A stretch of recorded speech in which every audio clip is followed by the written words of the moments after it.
सपना सजाई के छोड़ी अपना बनाई के चौड़ी मुहवा ले ले हमसे तू मोड़ी के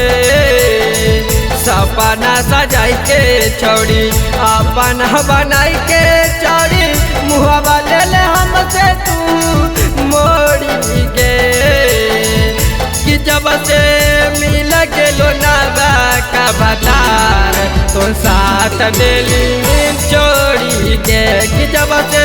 मिल गेलो नावा का बतार तो साथ दिली छोड़ी के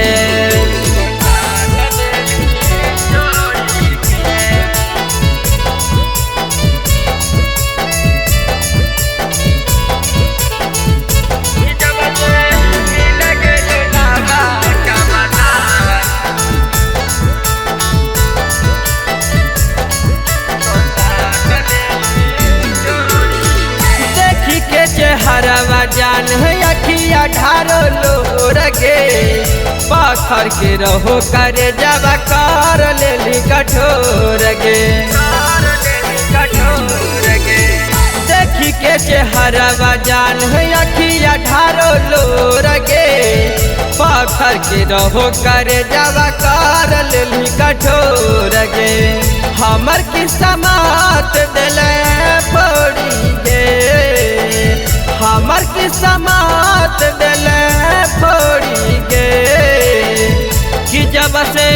मिल गेलो नावा का बतार तो साथ दिले छोड़ी के कि जब से मिल गेलो नावा का बतार तो साथ दिले छोड़ी के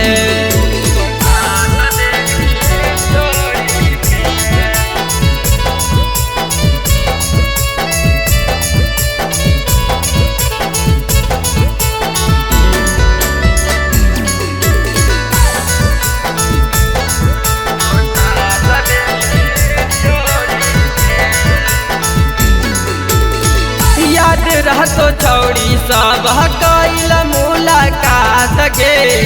संटू सर कम से ना करही अब बात गे याद रहतो छौड़ी सब कैल मुलाकात गे संटू सर कम से ना करही अब बात गे महकस नहीं आलेली जोड़ी गे राजा से नहीं आलेली जोड़ी गे कि जब से मिल गेलो नावा का बतार तो साथ दिले छोड़ी गे कि जब से मिल गेलो नावा का बतार तो साथ दिले छोड़ी गे।